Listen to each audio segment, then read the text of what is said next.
आज आपण एका अशा टेक्नॉलॉजीबद्दल बोलणार आहोत जी कम्युनिकेशनची दुनिया पूर्णपणे बदलून टाकू शकते.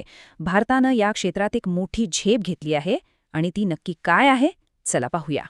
1000 किलोमीटर ऐकायला फक्त एक आकडा वाटतो नाही का, पण या आकड्यामागे एक खूप मोठी गोष्ट दडली आहे. तर हे अंतर आहे भारताच्या एका नवीन सुपर सिक्युअर क्वांटम कम्युनिकेशन लाईनचं. आणि ही जगातल्या सगळ्यात लांब लाईन्सपैकी एक आहे. विचार करा, ही फक्त एक वायर नाहीये, तर हे आपल्या भविष्यातल्या सुरक्षेचं कवच आहे, जे राष्ट्रीय क्वांटम मिशनच्या अंतर्गत तयार होतंय. पण मग मूळ प्रश्न येतोच की या टेक्नॉलॉजीला अनहॅकेबल म्हणजे हॅक न होणारं असं का म्हणतात? म्हणजे असं नक्की काय आहे यात जे याला इतकं सुरक्षित बनवतं? चला, हेच गुपित आज उलगडूया. याचं उत्तर मिळवण्यासाठी ना, आपल्याला नेहमीच्या पासवर्ड आणि एन्क्रिप्शनच्या पलीकडे जावं लागेल. आपल्याला थेट फिजिक्सच्या म्हणजे भौतिकशास्त्राच्या मूलभूत नियमांमध्ये डोकावून पाहावं लागेल. बघा, आजची आपली सुरक्षा म्हणजे एका खूप कठीण गणिती कुलुपासारखी आहे. ते कुलूप तोडायला खूप वेळ लागतो, पण भविष्यात एखादा सुपर कॉम्प्युटर आला तर तो ते तोडू शकतो. पण क्वांटम एन्क्रिप्शन हे फिजिक्सच्या नियमांवर चालतं. म्हणजे निसर्गाच्याच नियमांनी बनवलेलं हे असं कुलूप आहे ज्याची किल्ली कोणीच कॉपी करू शकत नाही, कारण ते नियम कधीच बदलत नाहीत. आणखी सोपं करून सांगायचं झालं तर क्वांटम कम्युनिकेशन म्हणजे माहिती पाठवण्याची एक अशी जादूची पद्धत जिथे आपण अणुरेणूंच्या पातळीवर जाऊन त्यांच्या खास गुणधर्मांचा वापर करतो. यामुळे आपला डेटा इतका सुरक्षित होतो की त्याला कुणी हातही लावू शकत नाही. आणि ह्या सगळ्याच्या मुळाशी आहे एक खास टेक्निक, ज्याला म्हणतात क्वांटम की डिस्ट्रीब्युशन किंवा शॉर्टमध्ये QKD. हीच ती पद्धत आहे जी एक अशी सिक्रेट की म्हणजे चावी तयार करते, जी अक्षरशः चोरी करताच येत नाही. हे काम कसं करतं माहितीये? समजा एक सिक्रेट की प्रकाशाच्या सगळ्यात लहान कणांमधून म्हणजे फोटॉन्समधून पाठवली जाते. आता जर एखाद्या हॅकरने मध्येच डोकावून पाहण्याचा प्रयत्न केला तर क्वांटम फिजिक्सचा नियमच असा आहे की फक्त पाहिल्यामुळेच त्या फोटॉनची अवस्था बदलते, ती बिघडते.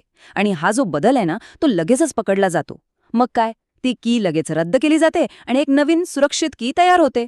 म्हणजे चोरी होण्याआधीच चोर पकडला जातो. कमाल आहे ना? आणि ही जी 1000 किलोमीटरची लिंक आहे ना, ती काही फक्त एक छोटा प्रयोग नाहीये, तर हा भारताच्या एका खूप मोठ्या आणि महत्त्वाकांक्षी योजनेचा एक महत्त्वाचा टप्पा आहे. या योजनेचं नाव आहे राष्ट्रीय क्वांटम मिशन. हे 2023 मध्ये सुरू झालंय आणि ते 2031 पर्यंत चालणार आहे. म्हणजे बघा, ही एक लांब पल्ल्याची शर्यत आहे, ज्यात भारत भविष्यातील तंत्रज्ञानासाठी मोठी गुंतवणूक करतोय. आणि याचा परिणाम आपल्याला येत्या काळात नक्कीच दिसेल. आणि ह्या मिशनची ध्येय खूप मोठी आहेत.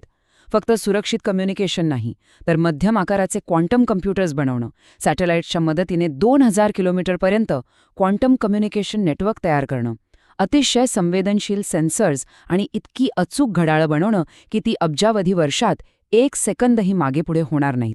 म्हणजे एकाच मिशनमध्ये भविष्यातलं कितीतरी टेक्नॉलॉजीवर काम सुरू आहे. बरं, हे सगळं ऐकायला खूपच भारी वाटतंय, पण या सगळ्याचा आपल्या रोजच्या आयुष्यावर आणि देशासाठी काय फायदा? हे इतकं महत्त्वाचं का आहे? विचार करा, आपल्या देशाच्या संरक्षणाशी संबंधित गोपनीय माहिती, आपलं बँकिंग सिस्टीम जिथे आपले पैसे सुरक्षित असतात, सरकारचे महत्त्वाचे संवाद, एवढंच नाही तर वीज, पाणी पुरवठा यांसारख्या आपल्या जीवनावश्यक गोष्टी, या सगळ्याची माहिती जर 100% सुरक्षित झाली तर मग ती कोणीच चोरू शकणार नाही, त्यात कोणी गडबड करू शकणार नाही.